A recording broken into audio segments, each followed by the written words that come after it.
강조를 하는데도 불구하고 선생님 저는 콘돔을 사용할 때도 있고 안 할 때도 있어요 라든지 선생님 저 불편해서 그건 사용하기 싫어요 라면서 내가 HPV 바이러스 있다고 굉장히 걱정하신다는 거는 이게 뭔가 앞뒤가 좀 안 맞다고 할 수 있겠죠. 그래서 무엇보다도 이 콘돔 사용 정말 강조하고 싶고요. 그래서 콘돔을 항상 성기 삽입 안타깝지만 생리 중에는 절대 받으시면 안 됩니다. 왜냐하면은 공단 자궁경부암 검사의 민감도가 60에서 70% 정도밖에 안 되는데 여기에 피까지 섞이면 이 슬라이드에 적혈구가 이렇게 다 찍히게 됨으로써 내가 이상 유무를 제대로 판독할 수가 없어요. 그래서 절대 생리 중에는 이 검사를 안 하셨으면 좋겠고요. 생리 거의 끝나가요 선생님 조금 피가 있어요 이래서도 안 돼요. 사실 완전히 생리가 끝난 이후에 이 자궁경부암 검사를 하실 걸 권하고요. 또 하나 주의사항이 몇 가지 있는데 이 공단 암검진 하러 오시기 전날 성관계 하는 건 피하셨으면 좋겠습니다. 최소 2, 3일 동안은 성관계는 피하시도록 하고요.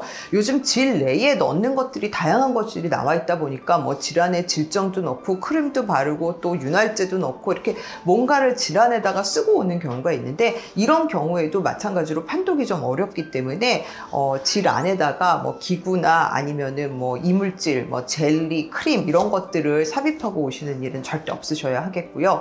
그리고 가끔 이제 산부인과 오신다고 너무 열심히 세척을 하고 오시는 분들이 있어요. 특히 어머님들이 창피하게 산부인과 의사한테 내지는 하는데 어떻게 그냥 가? 그리고 심지어 손가락으로 안에까지 깨끗이 세정을 하고 오시는 경우 있는데 이런 경우는 더더욱 판독이 어렵습니다. 그래서 질환을 뭐 깨끗이 씻는다고 너무 잦은 세척과 무리한 세척을 하시는 것도 절대 금물이고요.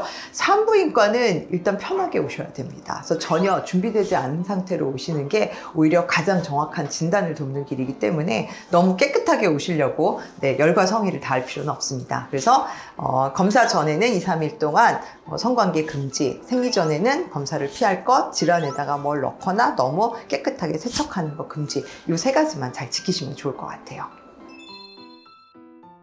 이 자궁경부암 검사는 브러쉬를 이용해서 자궁경부의 세포를 채취하는 검사입니다. 그렇다고 뭐 조직을 떼는 건 아니고요. 이렇게 좀 강하게 문질러서 검사를 하는 방법인 만큼 이 자궁경부암 검사를 받고 뭐 하루 이틀 경우에 따라서는 2, 3일 소량의 지출혈은 누구든지 있을 수 있습니다. 그러니까 너무 걱정하지 않으셔도 되는데요.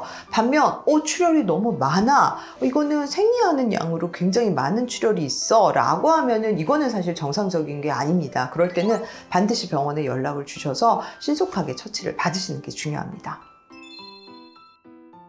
어떻게 보면은 내가 공단 자궁경부암 검진을 하고 가장 많은 결과를 받는 게 바로 반응성 세포 변화 아닌가 싶어요. 그래서 놀라서들 달려오시는데요. 엄밀히 말하면 이건 이상세포라고는 할 수 없습니다. 말 그대로 여러 가지 원인에 의해서 세포가 조금 변화가 있는 상태를 말하는데 엄밀하게 말해서는 정상 범주에 속합니다. 그런데 사실 반응성 세포 변화가 나왔을 때 우리가 하려면 할 게 되게 많고요. 안 하려면 별거 없다고 제가 말씀드려요. 왜 그러냐? 이 반응성 세포 변화가 왜 생기게 됐는지 그 원인에 대해서 우리가 한번 생각해 볼 필요가 있다는 거죠. 즉 내가 질염이 평소에 잘 생기진 않았는지 아니면 안에다가 뭐 이물질 예를 들어서 루프 같은 게 들어있지는 않은지 아니면은 뭐 성관계 바로 직후에 검사를 하진 않았는지 이런 것들에 따라서 변화는 있기 마련인데 만약에 내가 나는 자궁경부암 백신도 잘 맞았어. 그리고 최근에 검사하니까 HPV도 없다고 나왔어. 게다가 나는 뭐 성병이 있는지 질염이 있는지도 검사했는데 그런 것도 없었어. 라고 하면은 반응성 세포 변화는 그냥 일시적인 변화. 별로 걱정하실 이유는 안 될 건데요.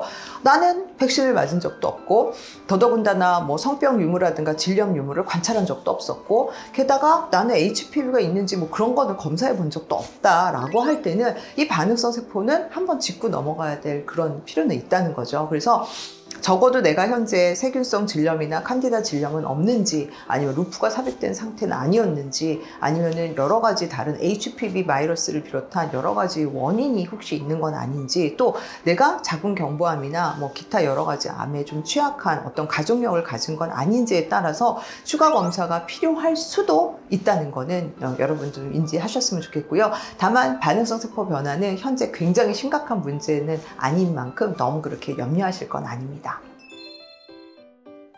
이제 좀 더 나가서 이제 비정형 편평상피 세포가 나오는데 도대체 이게 무슨 말인지 말도 너무 어렵죠. 말 그대로 비정형 에이티피컬한 세포가 나온다는 건데, 쉽게 말하면 뭔가 다른 세포가 나와, 근데 잘 모르겠으니까 좀 정밀 검사를 해봐, 이런 정도의 의미로 해석하시면 좋을 것 같아요. 그래서 이런 경우에는 보통 어떤 검사를 진행하냐면은 원인되는 바이러스가 있는지 HPV 바이러스를 살펴보고요. 그리고 앞서 말씀드린 자궁경부 확대 촬영술을 통해서 자궁경부의 유관적 모양의 이상이 있는지 볼 수 있습니다.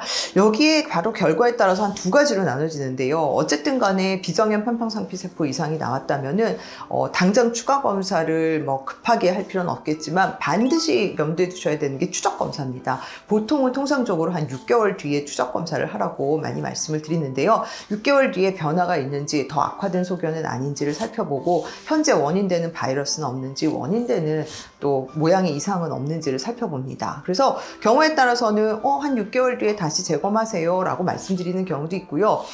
모양을 살펴봤더니 굉장히 모양이 안 좋아, 그리고 염증이 굉장히 심해, 그리고 아까 말씀드린 초산을 발라봤더니 벌써 모양이 변하는 게 보여져, 게다가 HPV의 고위험군 바이러스를 가지고 있다라고 하는 경우에는 경우에 따라서 조직 검사를 같이 진행하는 경우도 있어요. 그래서 비정형 편평상피세포 이상이 반드시 지금 암이라고는 할 수 없지만, 경우에 따라서는 전암성 병변, 그러니까 조직 검사를 해보니까 조금 더 진행된 병변이 나올 수 있는 만큼, 이런 경우에 반드시 산부인과 오셔서 전문의와 상의를 하실 걸 권합니다.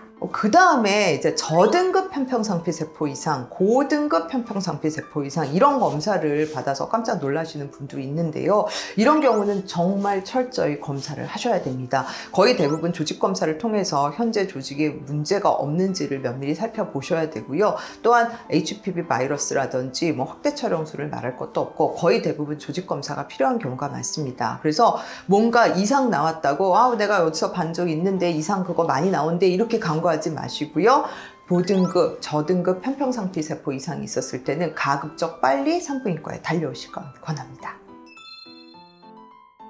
HPV 바이러스를 검사했는데 양성이라고 나오네요. 그러면은 저는 지금 어떻게 해야 되나요? 이 바이러스 없애는 치료를 받아야 되나요? 하고 약물이 있다고 생각하시고 달려오시는 경우가 있는데, 안타깝게도 이 HPV를 없애는 굉장히 효과적인 약물은 현재까지는 없습니다. 그래서 먹는 약이나 항생제, 항바이러스제로 치료하는 게 아닌데요. 근데 면역력이 우수한 젊은 여성의 경우에는 1년 안에 상당수가 자연 소실되는 것으로 알려져 있습니다. 하지만 모두 다 그런 건 아니고요. 또 반면 HPV 바이러스가 있다고 모두 다 암이 되는 건 아니고, 다만 내가 남들보다 자궁경부암으로 진행될 가능성이 좀 높은 만큼 앞으로 면밀하게 살펴보는 게 무엇보다도 중요하다고 할 수 있습니다.